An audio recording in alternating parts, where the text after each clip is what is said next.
just to wrap up the bizarre, and there was a reporting today, I guess it was, or last night, that the trip that Donald Trump made to the CIA,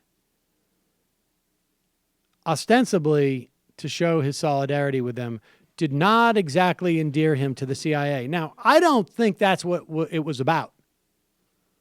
I think what his trip there was about was trying to shore up his 40% number, 38% number. I think his political advisor said there's 5% of people out there who are worried about what you're saying about the CIA and about our intelligence services and our national security state. And they want to see that you are that guy, who you are their guy. And so this is what we're going to do. We're going to bring a claque. You can look it up, CLAQUE.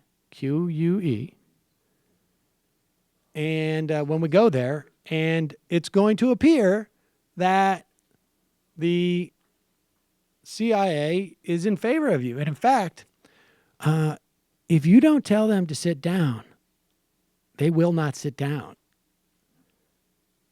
Because they're basically out of tension when you come in.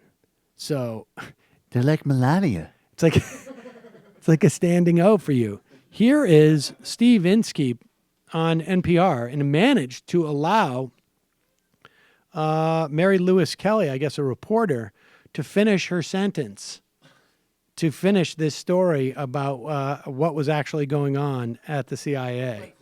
Here it is. Days before his inauguration, President Trump compared U.S. intelligence agencies to Nazis, complaining that the public had learned that Trump was briefed on claims that Russia had compromising information about him. Trump said, quote, "One last shot at me. Are we living in Nazi Germany?" He later expanded upon that in a news conference. After his inauguration, the president visited the CIA and said he is now with them, quote, 1,000%. The reason you're my first stop is that, as you know, I have a running war with the media. Most dishonest human beings on earth. Right?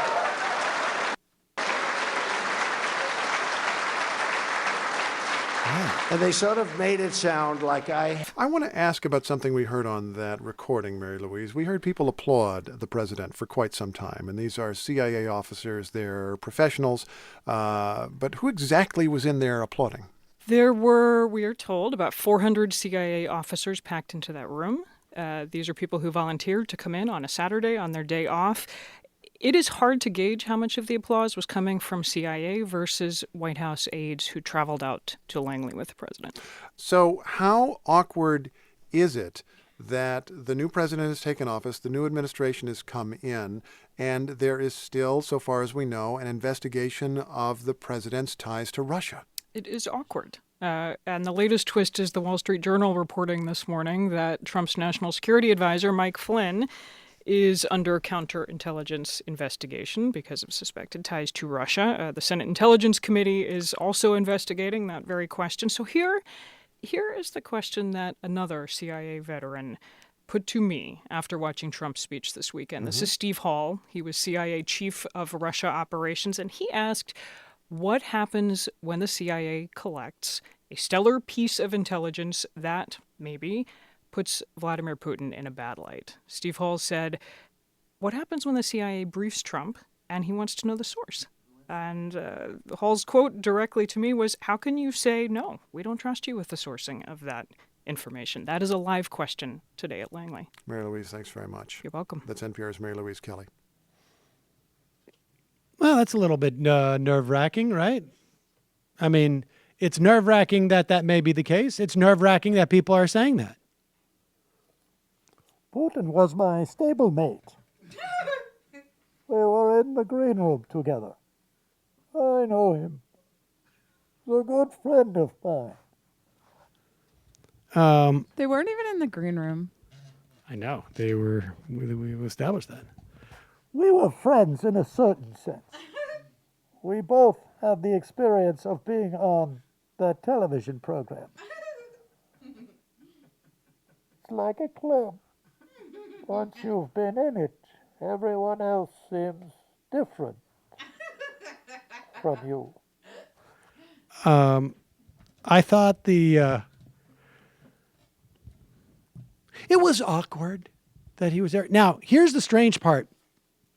So the story comes out yesterday, the Wall Street Journal, that Michael Flynn is being investigated as one of the 4 people who they've ostensibly been wiretapping in some fashion. Then today, the story comes out that Michael Flynn, that the FBI found no wrongdoing in Flynn's calls with Russia.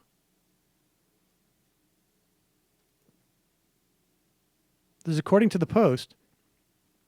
The calls in question were obtained by the FBI as part of a routine surveillance of Russian officials in the U.S., and the review was conducted in late December. Flynn is not the target of an investigation, the Post reported. Now, back in October, we also know that it was reported that Donald Trump was not, and his campaign was not, the subject of an investigation. So I think, again, what we're starting to see is sort of like competing leaks here. That somebody is having a battle and somebody's leaking it to the Journal, and someone's leaking something different to the Post, and we're just all watching, wondering what the F is going on. I am in with the CIA big league. I don't. Leak battles can be fun. Hey, it's Sam Seder. Why don't you subscribe to this channel? You can do so right over here. Over. Subscribe.